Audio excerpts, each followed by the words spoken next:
Do you see this in the chat, Sira? Yeah, let me look. It looks like I have active access to it. Which one do we want to look at? It's I watched 60 Minutes. Yes, Okay. their study up that I found the brain's not consistent. Yes. We can absolutely touch on that. What a wonderful statement. You know, you don't want to get me on that soapbox because that can take a whole hour on its own. That's another webinar. Another webinar, but I totally agree with that. I have been saying that all along. It's in all of my teaching. When you diagnose Alzheimer's, in the past, it's diagnosed on a certain pattern of symptoms, right? Which can actually overlap other types of dementia. Historically, the only way we could really determine that somebody had Alzheimer's was post-mortem, not to be confused with postpartum, post-mortem biopsy of the brain. And then we could see, did they really have Alzheimer's by looking at the shrinkage and by the presence of the amyloid plaque and tangles. We are wrong 70% of the time with that, our diagnosis. Okay, so just put a pin in that. So most recently, they developed the PET scan. So for the past 2 or so years, through doing a PET scan and through doing spinal tap, we can actually pick up on the presence of the amyloid plaques and tangles. However, we cannot use that as a diagnostic tool in the absence of symptoms that suggests Alzheimer's. Therefore, we have to be super careful to even suggest that as a tool, as a preliminary diagnosis or prophylaxis, if you would, because you can have people with decreasing brain mass, with plaques and tangles, with stroke, with vascular decline, with head injury that never develop dementia. So 60 Minutes did a great job in highlighting that there was one person that they followed in this senior study over the 6 years or the 8 years that they did the study. I can't recall exactly. That this person post-mortem, they looked at his brain and he had all the signs, classic signs of Alzheimer's. But while he was alive, he was fully functioning and fully cognitive present. So very interesting that they can actually look at that group of people and compare diagnoses as symptoms versus the actual brains after the fact. And so very interesting. I really love that segment. Yeah, and we were just talking about it, but not everybody could see it, just we could. It wasn't to the attendees as well. So I went ahead and posted so the actual, so that everyone would be able to see it. And you can pull that up on the internet. So if you go to CBS 60 Minutes, and the date of the show was not this Sunday, it was the previous Sunday. So the date of the show was the 30th of May. So you can just Google it, May 30th, CBS 60 Minutes Dementia, and it comes in that video, a little X that pops right up. So you guys can go look at it. It's very, very interesting. And I really enjoyed watching that, and it really supports everything that I see clinically in real time with patients. Perfect. No, that was a great share and a good jump off to start our webinar today. Yes. That actually came from Cherry Dalto. Oh my gosh, everybody has complicated names today. So from Cherry, and I appreciate that. Thank you so much. And then we had a couple of people jump in. Amy Smith, who's in Williamsburg, Virginia. I used to live in Yorktown, the historic Triangle. I lived in a lot of places. I know I sound crazy. Everybody chimes in. I'm like, oh, I used to live there. I was a military spouse for 20 years. I live somewhere different every 3 years. And then we have Jackie, who is part of our team, who is in Central Florida. So she's jumped on as well. Hi, Jackie. I enjoyed chatting with you as well. So we also have Shirley Young, who raised her hand. Shirley, this isn't, just go ahead and put your questions in the chat box. we, I think, are going to go ahead and get started because this is kind of how we do our webinars. We'll walk through our webinar and we're going to take everyone's questions and we will answer them at the end of the webinar. But please, because we know that people will have a question and then they'll think they're going to remember it at the end of the webinar and then they completely forget. So when it pops into your head, just put it in the chat box, or if you'd rather put it in the question and answer, go ahead and do that. But we'll get to them regardless, but we will answer them at the end of the webinar itself. So, but feel free to pop those in there whenever they pop into your head as we're going through the webinar presentation. So I'll just jump in here. I'm Darlene with SeniorLivingGuide.com, and I'll tell you a little bit about who we are and what we do. We have multiple print products and books in Florida, North Carolina, South Carolina, and Virginia, and they're statewide publications. So if it's something you're interested in, please let me know. You'll be getting our information after the webinar, so you can always reach back out. We also have a national reach website, which provides all of our end users, which are seniors and caregivers, with home health care and with home care, with assisted living, independent living, anything in the senior living industry, opportunities to find what they're looking for that meets their needs in a one-stop type solution. So please go check out our website. And then we also offer senior and caregiver resource podcasts, which can be found anywhere you listen to music or podcasts, like Spotify, Apple Podcasts, all those different types of things.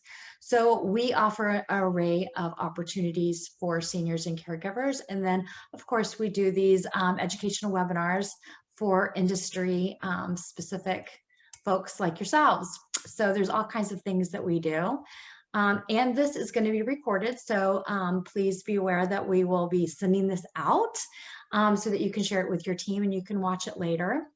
And we also have other webinars that we've done in the past that are housed on our website under industry professionals. And it's under a webinar, the webinar series page. Educational webinar series is what it's under. So you can always go back and watch our other webinars so that if you've missed them, you don't have to. So a little bit about that. And I'm going to go ahead and introduce Sira. She is with Concierge Home Care, and I'm going to let her tell you about herself.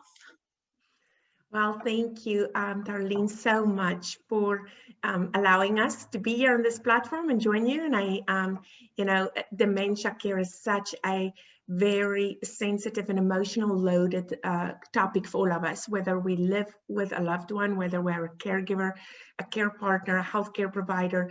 This is something that we all I feel like that's challenging for all of us. And so to have the opportunity to kind of share my heart here today with all of you, and for you taking time out of your day to join us, I think as a community and as partners and as providers, we need to come together and join hands to really provide a platform for better dementia care. I am an occupational therapist by trade, 27 years of experience, originally from South Africa. I'm based out of Florida. I'm currently working for Concierge Home Care, and I am the co-creator and founder of the Botes Memory Method. And to our sister partner is Concierge Care, which is private duty partner delivering care for seniors living with dementia, and we partner together in delivering and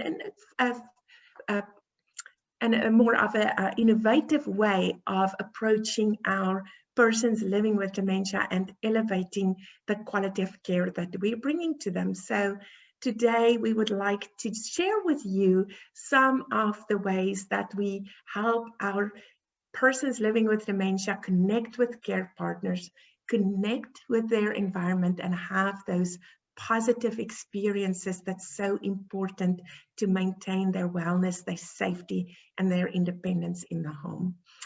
And so, Darlene, did you want me to jump right in? Yeah, we'll jump right in and go from there. All right, so we are going to explore an innovative approach to dementia care. And this, I already stated, my name is Sira Botes, and I have a mom living with dementia, complete memory loss. And I needed something more. I came from a healthcare background of orthopedics, as a certified hand therapist, and when I started in home care, I needed solutions, I needed answers. I needed increased knowledge, and I kept on looking, and I couldn't find enough to help myself so that I can help others. And with that frustration, it was elevated when I realized how much my mom was struggling functionally, regardless of testing that I was doing, trying to pinpoint where her weaknesses are and how to help her. And then just looking at my dad and seeing how he was compensating and overcoming some of those challenges to allow her to be independent. And so that really inspired me to create a method, but to look at things in a different way in order to come up with solutions, to create a platform where we all can come together with expectations that is shared, and with a method that we can use consistently to reach our loved ones. And that's kind of where this whole idea was born. But why? Why is this so needed? And why is it that this has become, like, I call it the elephant in the room, right? That we acknowledge is a problem, but we don't really know what to do about. And so my mission has become to bring hope. If I can bring hope to one caregiver or one person living with dementia, or to a loved one today, so that they can feel more connected and empowered to deliver care, then I have reached my goal. And so that is what I'm doing, why I'm doing what I'm doing. That's why I'm here with Darlene today. Sharing my heart is to bring hope to our persons living with dementia. And so I wanted to share a little bit, just what is it that we're dealing with, right? What's it that we're exactly dealing with? Alzheimer's Association puts out a comprehensive, almost 90-page report every year based on facts and figures. So the 2021 Alzheimer's disease facts and figures highlights 1 out of 3 seniors dies with Alzheimer's or another dementia. The cost nationally for 2021 is estimated to be $355 billion. I cannot even wrap my head around the burden on not only caregivers, but on healthcare, on our whole system. And then for 2020, if you look at the burden of unpaid hours, 257 billion in unpaid care to our persons caring for our Alzheimer's and dementia persons. So then now let's look into the future. It doesn't look really good. Florida is predicted to grow in the next 5 years. 22 to 27% of our population is going to have dementia. And we're already in the top 3 states, California, Texas, and Florida. And we know this is through diagnostics, but it's also through retirees that joins us. But that is still going to put a burden on us to provide the care needed for these persons to age in place. And that's why it's so important that we have hope, that we have a method, that we have an approach, that we have a platform in place that we can receive our persons living with dementia well, and that we can decrease the burden on our communities and decrease the burden on our caregivers. But how can we do that? And that's the good news that we want to share today.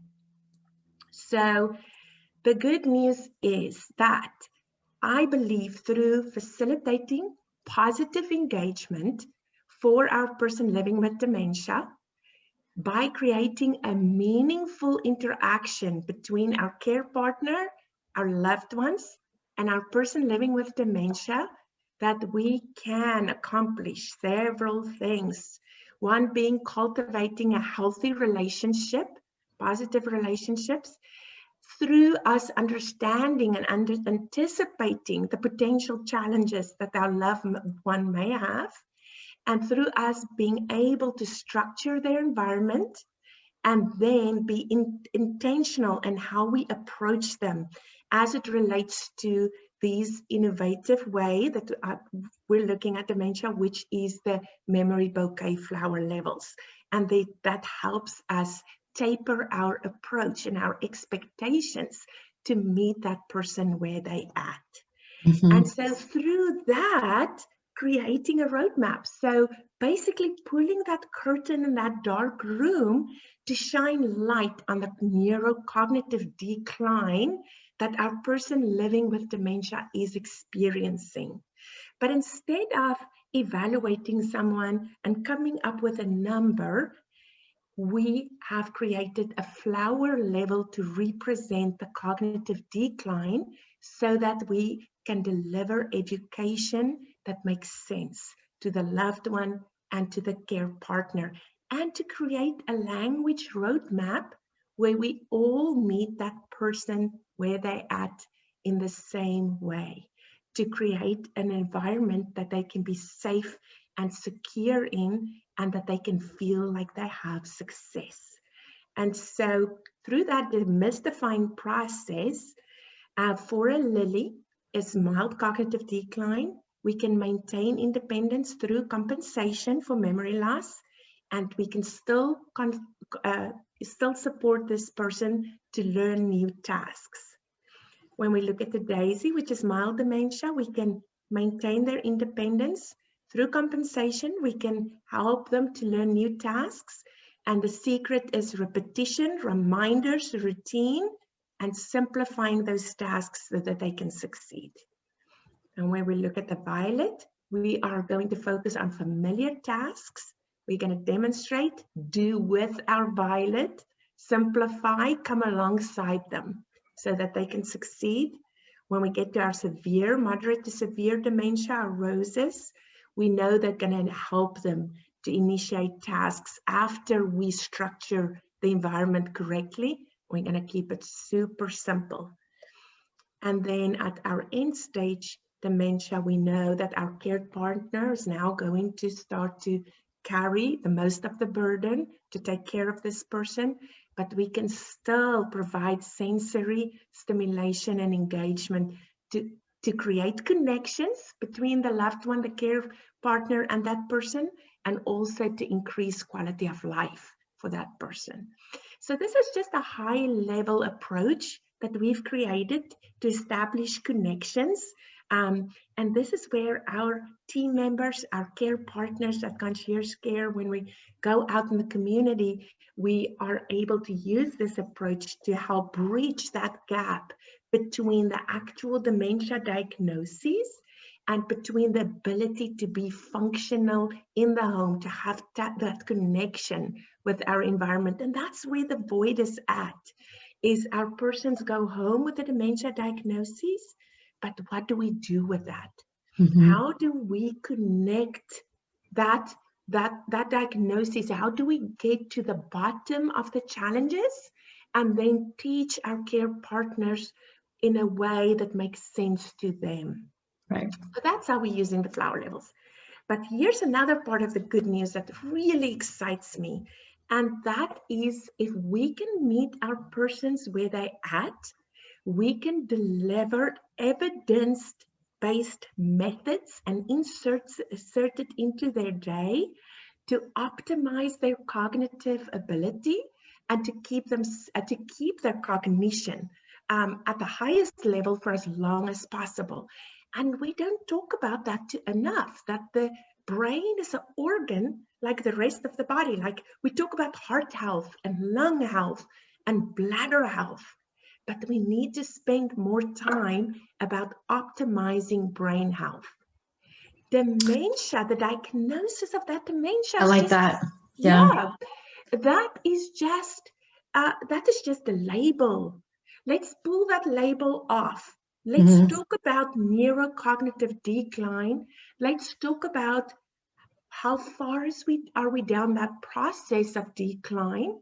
Now, where and how do we meet our person, and what can we insert to either get them a little bit better or at least keep them where they're at? And this is where the good news comes in for facilitating positive opportunities and engagement. And I love this image from the Cleveland Brain Health Institute, the 6 pillars of brain health. This is good news not only for our persons living with dementia, but this is good news for everybody that's on this webinar.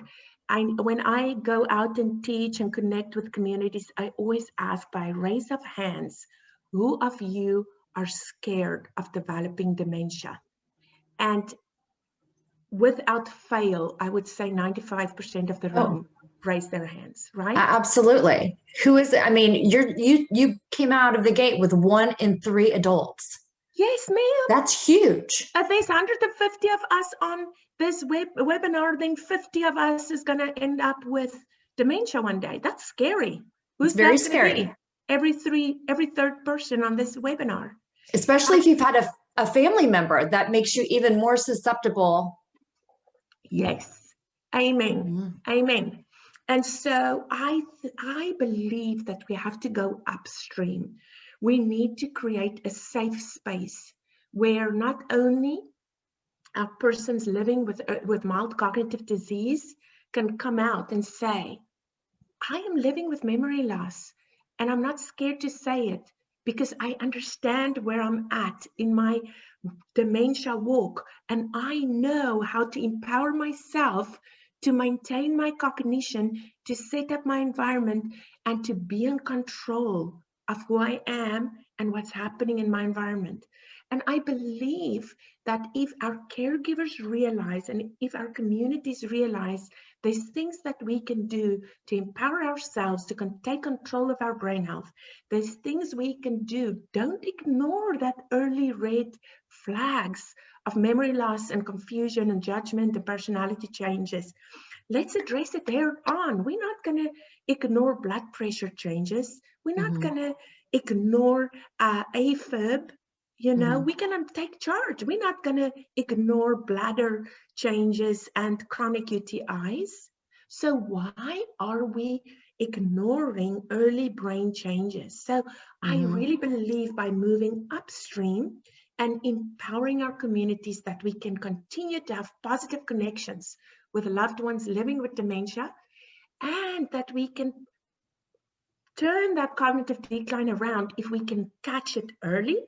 And now we can talk about dementia prevention if we tune our lifestyles in a way where we recognize that what we do impact our cognition. And so with this circle, 6 pillars of brain health, what I would like to highlight, not only for you who's on this webinar, but also for your loved ones. But let's talk about us first. So the first thing that's researched, and I need to change my screen a little bit, otherwise I cannot see what's happening here with the click of the button. So just bear with me because Zoom kind of hides some of my things. All right, so physical exercise, very easy to measure. It's very scientific based. And so we know if we increase the oxygen to our brain 5 times a week for 30 minutes at a time, that we will increase our cognition, increase the health of our brain, and decrease the onset of dementia. That looks different for everybody. Don't get hung up on exercise. Think about movement, fun movement. How can you build movement into your day? What does that look like for you? And all you need is to elevate your heart rate and increase oxygen to your brain. That can be 8,000 steps a day. That can be getting up in your chair 5 minutes every hour and march in place. That can be putting on the radio and dancing for 2 or 3 songs, right? What does that look like? So 5 times a week, 30 minutes of exercise. The second pillar is food and nutrition. And I'm trying not to spend too much time here, but I cannot tell you enough about hydration and nutrition. And the big thing takeaway on this pillar is antioxidants. And under antioxidants, we are talking about the healthy oils, your coconut oil, your fish oil, your nuts. We're talking leafy greens. We're talking your berries. We're talking caffeine in a moderate amount, cocoa, more than 70% cacao, and then which that equals chocolate, right? That's always a good thing. And then hydration. I always say everything can be fixed with chocolate, and the proof I is was going to say, right I'll take here. that. I'm good on the chocolate part. But it has to be dark chocolate, and it has to be 70%. But hey, it's still chocolate. Yes. And then hydration. And so an easy way for hydration for us on the school is 50% of your body weight. So half of your body weight in pounds, half of that in ounces, fluid ounces, is what you need to drink to support your health, your organ health. Wow. Now, very specific. I did not know that. Very specific. Now, if you don't know what somebody weighs, then there's a quick little cheat sheet. That's 6 to 8 cups for a small adult, 8 to 10 cups for a medium adult, 10 to 12 cups for a large adult. So that's a little cheat sheet. But it's better to know the body weight and have that, and that's your fluid ounces. So, and you need that. We know that if you're dehydrated, you get confused. If you're dehydrated, you're going to be more at risk for UTIs. If you get a UTI, that bacteria cause confusion. So guess what? It's a snowball effect. So I cannot say enough about the hydration, but that's a whole different webinar. Medical health. We have to know what goes on with our bodies. Are we having inflammatory disease? Guess what? Inflammatory disease, they're not just cause your joints and your muscles to hurt. It's going to impact your brain. Blood sugar, it doesn't just impact your blood sugar levels or your peripheral nerves. It's going to impact your brain. So we need to keep our medical health under high blood pressure if we want to prevent vascular disease and cholesterol. We have to look at our medical health, and we have to support that through our life. Sleep, quality sleep. How do we get in a good sleep routine? That can be a hard one, right? That's a hard one. And what we need at least 6 to 8 hours of quality sleep with good oxygen to the brain. And why is that important? Because our bodies heal at night. If we think of the brain and of dementia as being an inflammatory process that causes plaques, tangles, scar tissue, it causes clumps that interrupts neurotransmittance in the brain.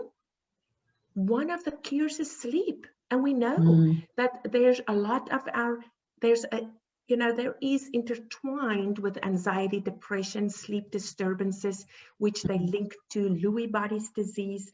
So there's a very linked relationship between sleep and brain health. And that's where we can use exercise, hydration, nutrition, a good sleep, hygiene. That's also a whole different talk on getting the right amount of sleep for your brain to heal. Mental fitness. This is not as well researched. And why is that? Because mental fitness looks different for you, Darlene, than it does for me. You might be a math whiz. To do Sudoku may not be a challenge for you. On the other hand, I may not be a math whiz, and for me, Sudoku is a brain challenge, and therefore it's a mental fitness game. So that's where it's very important to find out what is it that challenge your brain, and really look for 20 minutes a day to build that challenge into your day in order to get that mental fitness. Last but not least, and this is where I really spend a lot of time, social interactions. A lot of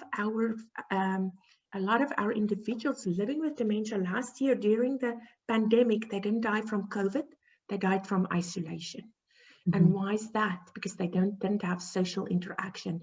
And we know that for all of us, if you're being isolated in a cell, if we isolate inmates, if we institutionalize babies in huge, facilities, what happens to them? They don't grow, they don't thrive. There's a failure to thrive. All of us need that social interaction. And why?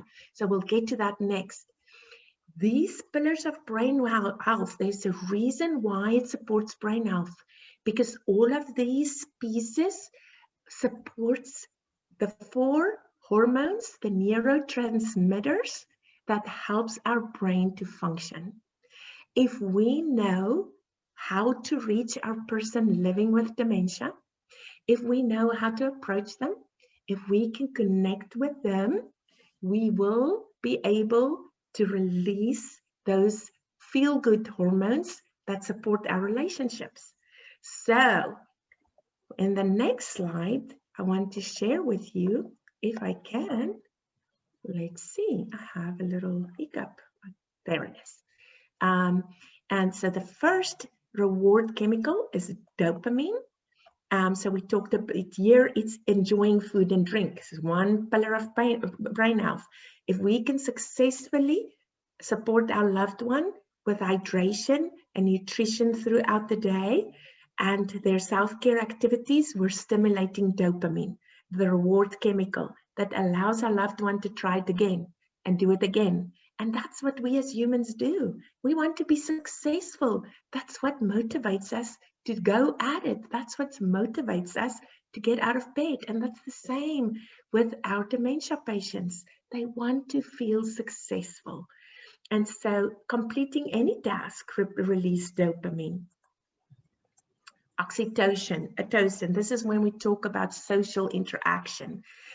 When we're with somebody, when we're with a caregiver, any touch that we provide to our loved one can be a therapeutic touch. It releases oxytocin, holding a hand, coming alongside someone with a hug.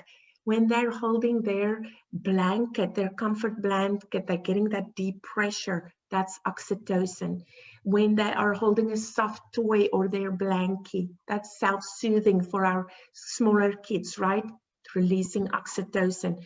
We need that as humans. That's a powerful neurotransmitter that maintain brain health. Next one, serotonin, the mood stabilizer. So this is anything outside and exercise. So you can see how our 6 pillars of brain health fits right into these different neurochemicals that supports our brain, but not only supports our brain, it makes us feel good about what we're doing. So every time that we are successfully connecting our person living with dementia with these activities, even if it's 5 minutes at a time, we are supporting their brain health through neurostimulation of the brain. And that's so exciting to kind of just have that aha moment. It's not just about doing toileting right. It's not just about doing toothbrushing right. It's not just about being in the moment and having a conversation or some level of communication, even if it's just me talking and connecting with somebody that's just looking at me. We are still releasing neurotransmitters and supporting those neurotransmitters. The next one is endorphin, the pain reliever. So again, and there's some overlap between some of this. Neurotransmitters, they get released in different ways.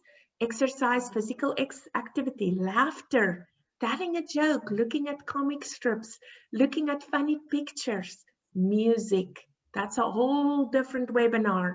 Music, that's such a powerful a tool to open up a window in somebody's memory bank and to reach them and to reach good memories, to get them to interact, to start talking, to stand up, to move. It's so powerful.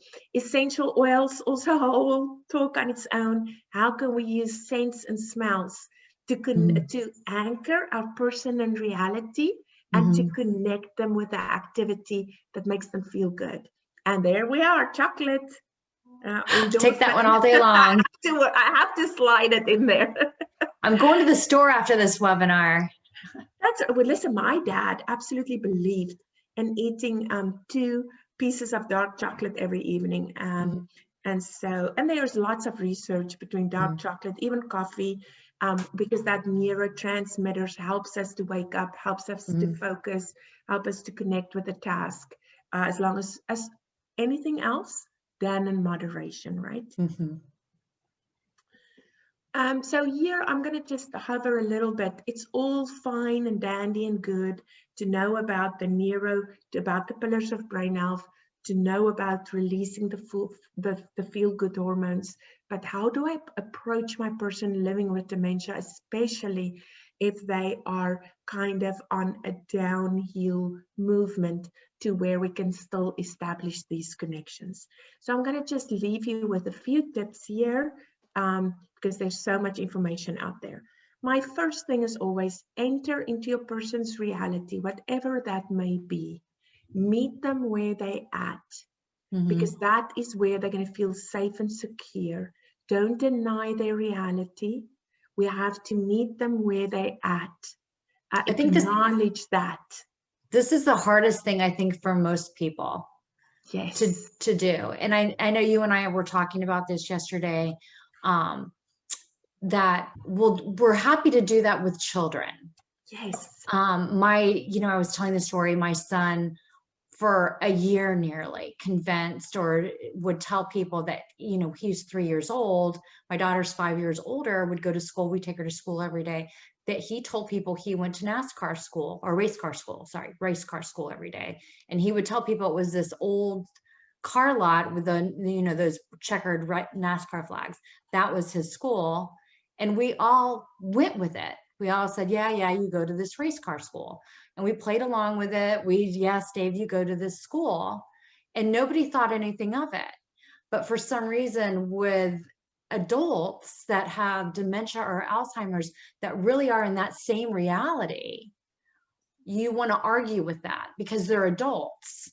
But you don't do that with children. If they have friends that are, invisible friends, or they're in playtime, or you go with it and you find it, nearly endearing. It's something that we kind of need to do. Creativity, right? Right. And you're touching on something very important, because what our adults are doing is they're reaching back into their memory to grasp onto anything that's making sense of their reality. Right. They don't have the memories in real time to make sense about what's happening around them. They don't have control. If you don't have memories, you don't have control. Right. So what do? I reach back into my memories.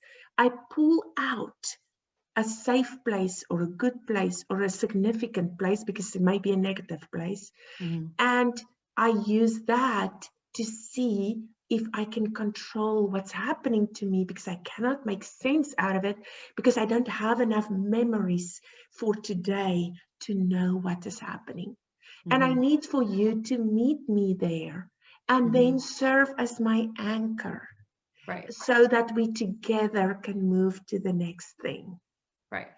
And that is really hard. It is. And you think that if we had argued with even my 3-year-old son and said that you don't go to NASCAR school, you don't go to race car school, it would have just made him mad. He would have thrown himself a tantrum. It would have been a situation, because he wouldn't have understood why we're arguing with him. Yes. And it's not going to be any different with someone with dementia. You're not going to argue with them, because it's not going to end well. And they're not going to remember the argument. But you can stir up negative emotional responses that will stay with them. And that's going to impact their behavior for the rest of the day. They're not going to remember why, but that elevation and upregulation of emotion that we've caused because we've released neurotransmitters in the brain in a negative way. And you're arguing with that person in a negative way, and that's going to stay with them. And so now you're going to leave feeling unfulfilled. You're going to leave not having that connection needed, and you're not going to be able. And so now both parties are frustrated and angered, and there's no resolution there. Right. Yeah. And I was told this once. you're basically arguing with the disease. You're not arguing with the person. With the person. And I have a slide at the end, and I always say that. We need to separate that too. Dementia is a neurocognitive decline, a change in the brain that I don't have control over. My emotions, my personality stays the same. Dementia steals the mind. It doesn't steal my heart. I still will feel offended. I still get hurt. I still feel not heard. I still can feel not appreciated. I still have the urge to connect, to feel value. That is what drives me as a person. If I never are able to connect successfully and feel validated in what I'm doing in my environment, my behaviors, my emotions continue to escalate. Yes, my mind is going, but my emotions and my heart stays with me. And that's where we need to connect, is with that emotions, with the heart. And as that neurocognitive, and that's why it's so important to understand, where is our person in that walk, in the neurocognitive decline, so that we can meet them where they're at. And so it's very important once we get to moderate and severe dementia, that we speak slower, that we deliver the message incrementally. We watch our person, see if they're receiving it. Are they processing it? Do I need to pull in an image to help them connect, right? Yeah. And then give them time to respond, whether that is a physical response or whether that is a verbal response, right? Right. Then never say, don't you remember, or we talked about this already, or I've heard that story a lot, or why do you keep asking? And any normal situation, even if I said this to Darlene, who's normal, this would shut down communication, right? Right. But we get frustrated because it's being repeated so often. We're so tired. And this is where compensatory techniques become so important. Finding ways to figure out how to relay the information that comes up over and over and over again in a way that that person can receive and can connect with. Because guess what? Persons living with dementia make long-term memories. If we deliver it to them in the same way over and over and over and over and over again, and we structure it well, we simplify it to where they can receive it, that they will start to make new memories. And that's good news too. It may look different, but they can make new memories. And that I never thought of that. I never thought of that. I mean, and they do. I mean, some folks may know this, some may not. My dad had dementia, passed away with dementia. And while it was the most frustrating and difficult, really almost the most difficult thing that I went through in such a very compact period of time, I never thought about him making new memories. It was because it was such a struggle. But yeah, I never really thought about that. That's one thing I really just never thought about. So that's really cool. They do make new memories. Now, do they lose memories fast? They do that too, right? And I call it emotional memories. They hold on to those things that either they very value a lot, or means a lot to them, or resonates with them deeply. I'm going to be the one who forgets your name. Like when I get dementia, but I'm going to remember your face and how you make me feel. And that's our dementia patients. And they start to navigate the environment, right? And they start to connect with certain activities in their environment, and they know how to show up for certain things. So there definitely is still that roadmap in the brain. And how do we activate that? We activate that through that emotional connection, through using music, opening the ability, allowing a connection so that we can introduce the next step. And the brain is so complex, and we're never going to have all the answers, but there's hope. There's hope, and that is the takeaway here. And so here we just touched on this emotional memory. mirroring.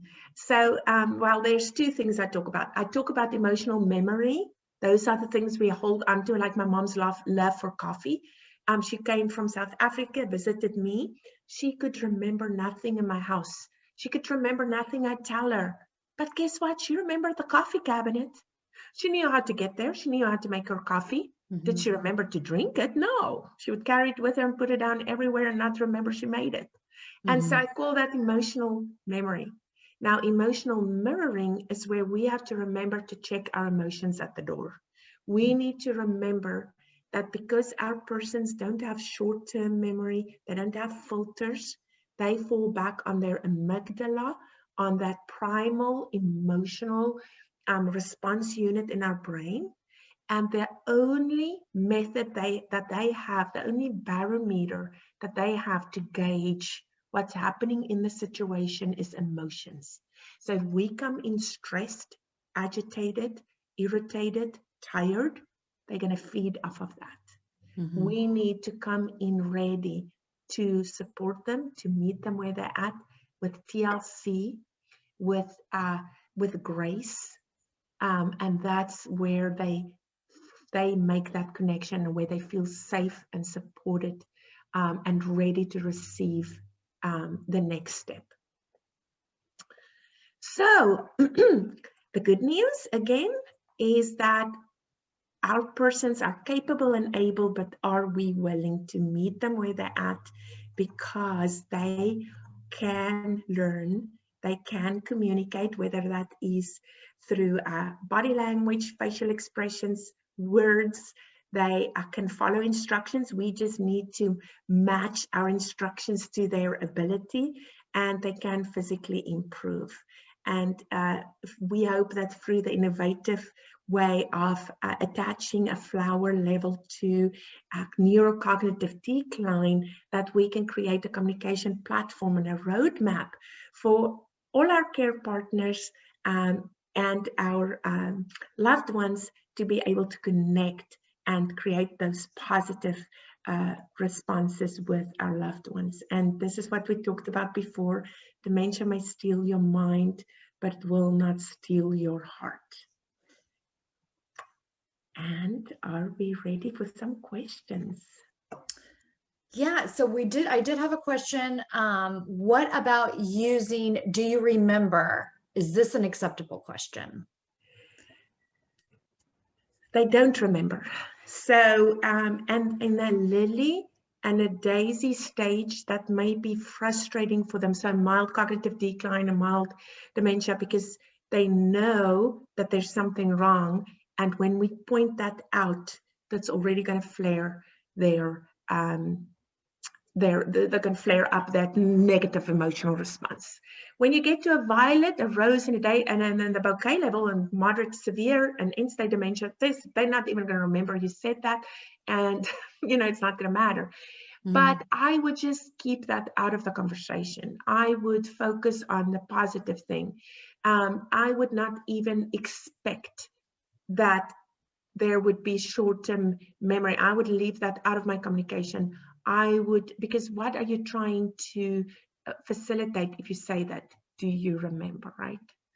I would rather lead with, I mentioned the other day that we may go for a walk today, and have it right here on your calendar. Are you ready? Right? So something like that. And maybe like create a calendar so they can see. Absolutely. One thing that I used with my dad, and then I've recommended it to several people who I've talked to in the last year or so, and they've purchased it and they have told me that it's been a godsend, and I got it off of Amazon. It's like $50. It's this clock that has the day, Thursday, and it's like this big. Thursday, the date, and the time, and it says morning, afternoon, night, so that it's not AM or PM. And it's big, because my dad started calling me obsessively. What day is it? What day is it? What day is it? I mean, just trying to keep track of the days. Yes. And it's the best godsend. And I've had 2 people since then that have told me that was like the best purchase ever. So I would just put that up. The name of the clock, I don't know. If you email me, it is on Amazon. I will send it. I will send you a link to buy it, but I don't know what it is. But I can find it like that because it's in my past purchase. And there's several products out there. So when you Google it, and there's several ones that you can go look at. There's several choices. There's several brands. You know, I could not tell you a brand either, because we just usually have to look at the price range, and just sometimes it's cosmetic preferences for a certain person versus something else. But I totally agree, Darlene, that for us, and I use this story a lot, for us to be successful in our environment, we have to wake up in the morning knowing what day it is, so that we know what's our schedule, what's our expectations, so that we can plan, and so that we can sequence steps, so that we can orient ourselves correctly and come up with a successful pattern to connect with our environment. And when you don't have short-term memories, and when you don't have orientation to where you're at and what day it is and what's expected of you, how are you supposed to succeed? How are you supposed to show up and succeed, right? Right. So exactly. anchoring our person in the here and now, and then providing that now at a certain point, to moderate to severe dementia, some of this visual stimulation becomes overwhelming.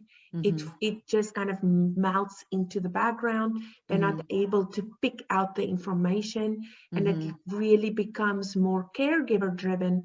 And we have to really simplify how we introduce this into the environment. But here's the good news: if we start with these techniques earlier in the dementia walk, this person will hold on to those solutions for longer.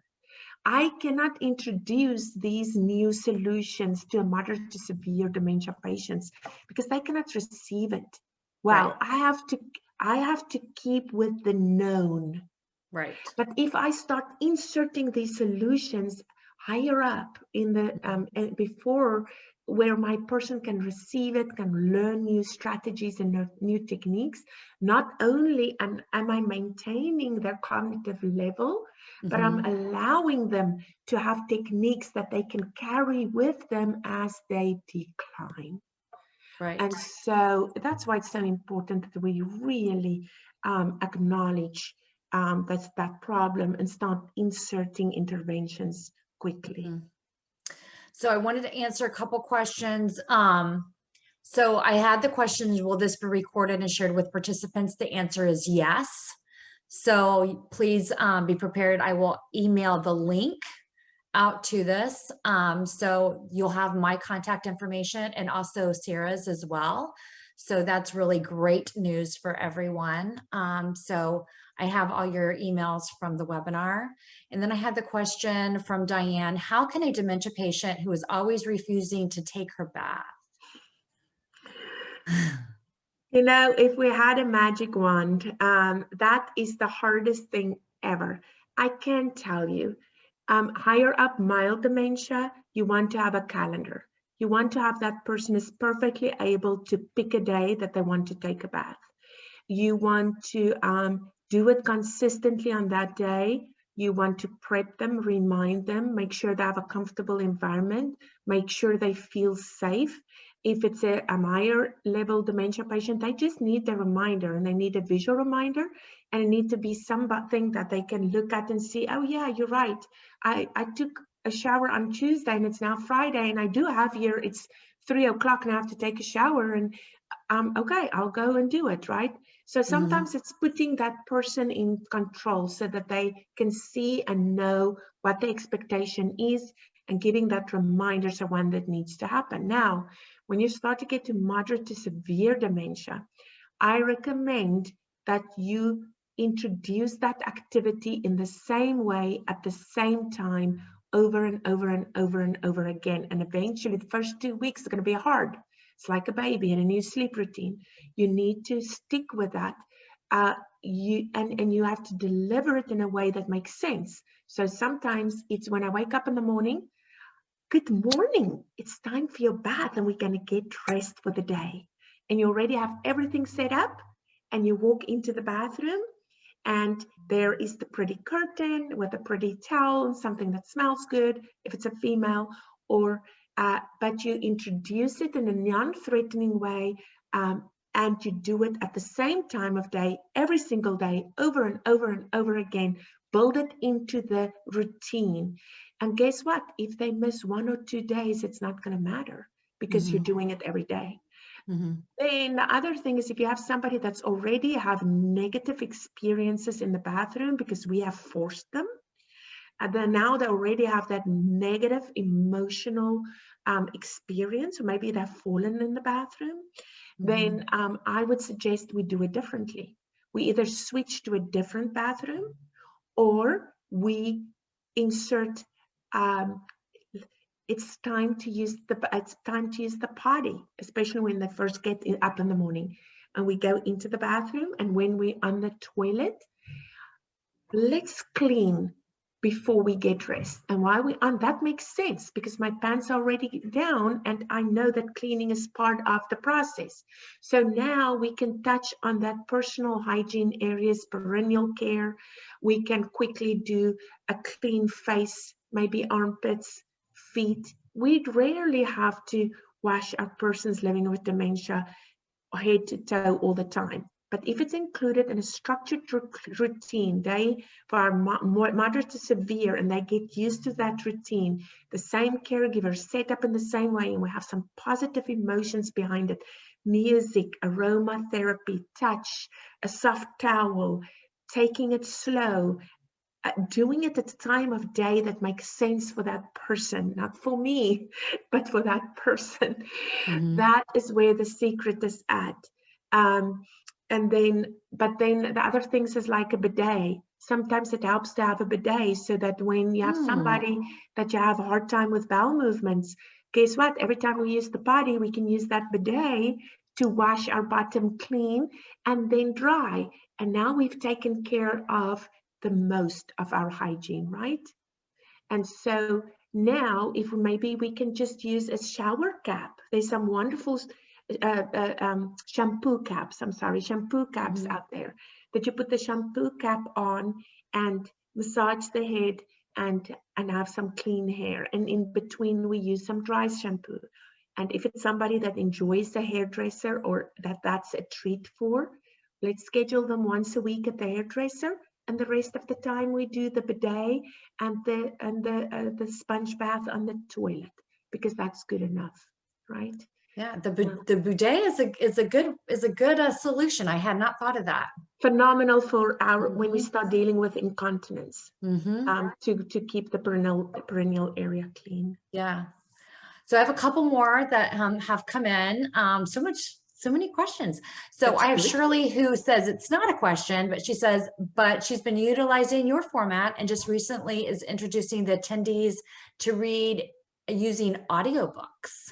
I want to see how this will be effective giving them retention. What is your thought? That is very interesting. I would say it's going to depend on if it's somebody that's auditory. So there's two things to it. And I love that. And we've used that before, especially for somebody that has visuospatial problems, right? I love audiobooks, especially if you get an audiobook that they're familiar with, that's very loved. And that they connect with, they know the characters and they know the story. And so they can kind of follow along because they have that long-term memory. So I think that's beautiful. I also think that audiobooks, the soothingness of that voice and the presence in the room is very soothing. Yeah. So yes, sister, good job. Go for it. I think that is a really cool idea, especially if it's like stories that they love already and they're familiar with. So it just kind of, it's almost like music, but in a different way. Yes, because I found that with my mom. My mom was an avid reader. She loved reading. She would read a book a day. Yeah. But because she has short-term memory loss, she doesn't read books because she don't make sense to her, because she cannot put the book, well, she doesn't remember chapter to chapter. It's heartbreaking. Yeah, and it's probably difficult, I think, to to read the line, to read the sentences. Yes, so visual, spatial, making sense of that on the page. When you get to moderate dementia, with the changes in the occipital lobe, don't allow for a person with dementia to discriminate between foreground, background, and to make sense out of the follow-up of one after the other. And so a lot of times we think, oh, we just need to get them glasses. Yeah, that's not going to solve the problem. It's a brain problem. Right. And so now we have, that's why I say a lot of times that when we get to moderate dementia, they're not going to follow written instructions. They are not going to read menus. We need to then start compensating for this visual perceptual loss. And so audiobooks would be now, they may have a limited attention span, and maybe they're able to listen to it for 20 minutes.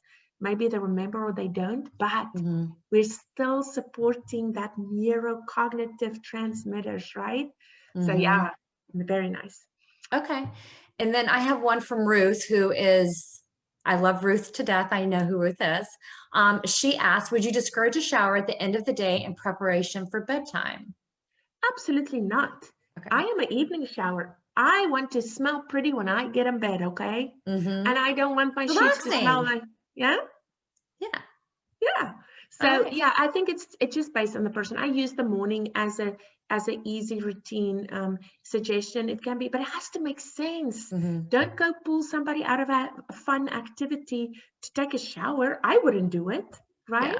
It has to make sense. Or maybe it is they went outside for a walk. We exercised. Let's take a shower. Or let's it's time for dinner, but before we go to dinner, let's take a breath. But we have to make sure it fits into that person's routine and makes sense to that person, and then deliver it in the same way, at the same time, in the same environment. And I'm not going to tell somebody with moderate to severe dementia while they're sitting in front of the TV, it's time for a shower, come take a shower. They'll look around, see the TV, see other people, see the couches, and say no, because that's not the environment they're going to take a shower in. But I will tell them, do you want to walk with me? Let's go for a walk. And now we walk to the bathroom, and then I say, it's time for your shower. And now they're like, oh yeah, here's the shower. It must be. I'm not going to use long explanations once I get to moderate to severe dementia, because you're going to lose them at hello. They're not going to understand long explanations. However, when it's a routine, that long-term memory starts kicking in, that this happens at this time of day with this person in this order, right? And so that's what they start. It makes it easier, is that long-term routine, but the delivery needs to be very simplified. So when I explain to you that you have to build it into the daily structure, make sense to them, that you're not going to explain that to the patient. They're not going to get that. It's up to the caregiver to set that all up, but the delivery is very simple. Right. I like your direction on, getting them to walk with you and then getting them in the shower. So you have a little bit of a go-between on a more enjoyable activity before the less enjoyable. Yes. You're tricky there. You're tricky. So Dee asked, we're going to use whatever it takes. So Dee asked if this method has been accepted by the Alzheimer's and Dementia Association. So that's a great question. Everything that we do is based on researched data. So what I did do comes back to the analysis. I created the new occupational therapy analysis and a tool that is being accepted by the St. Augustine University for their doctorate students, as well as UF, as capstone project to start do some research. So as far as the Alzheimer's Association accepting it, everything that we do is based on the Alzheimer's Association model of being person-directed, and then the education of the caregiver, and then empowering that individual to be as safe, as independent as possible. So all the interventions that I do is based off of the Alzheimer's Association guidelines. Now, I would love to get in front of the Alzheimer's Association, and I am part of the Dementia Care and Care Initiative, and the Alzheimer's Association in Florida is also part of it. So I have been very involved with members in the community from the Alzheimer's Association as far as coming alongside them and partnering with dementia. And I actually presented for the Dementia Care and Care Initiative statewide last October as this innovative technique. So do I have their stamp of approval? No. Would I love to have it? Yes. Yeah. I would, but that's our organic process as we collect more data, and we're actually in the process of writing a white paper, and so we have touched over 700 patients so far with this method. So yeah, and so one of the questions. Oh wait. Oh, I did want to mention that she says after that, this method is wonderful and thank you for your passion. So, you're so welcome. She's enjoying it. So I did have a question by Rushini Lakram. So Rushini, I'm not going to answer it here, but go ahead and email me. I think I included my email. Let's see here. Let's see here, Rushini. I'm going to go ahead and email you my email address. Do you feel music from their time era helps? Absolutely, if that's a positive emotional connection, right? So making sure that it's music from a time in their life where they have a positive emotional connection. Sometimes that takes a little tweaking to find. Yes, there are some questions. If you want to share my email, they can reach out to me directly. Yeah. So we'll follow up on that afterwards. And I got her information. I'm sure we have that in our. And I did share my website. If anybody wanted to email me through the website, they could do that too. Okay. Yeah. I think that would be amazing. I think that's it for our questions. Well, I just want to thank Darlene with Senior Living Guide and Concierge Care, our sister's company, Private Duty, that sponsors our talk today and that delivers exceptional care in the community to our persons living with dementia, and that's really delivering exceptional dementia care and just being here at large with our community, connecting and knowing we're not alone, that there are hope and there's resources, that we need that in order to meet the future need that's coming our way, is we need to be partners in dementia care. So thank you, Darlene, for inviting us and allowing us to connect with our community. Absolutely. And I appreciate everyone that was able to join us on this webinar. And please don't forget to visit us at SeniorLivingGuide.com as well. And look out for my email. And if you would like to be advertised on our website or any additional information, please don't hesitate to reach out to me. Wonderful. And thank you, Sira, so much for joining us. This was fabulous. I learned so much. I loved it. Oh, thank you so much. I love being part of it. Yes. All right. Thank you. Have a great day, everyone. Have a great day, everyone. Bye-bye. Bye-bye. Bye, Sira. Have a good one. Yes, let's not lose touch. Bye. Absolutely.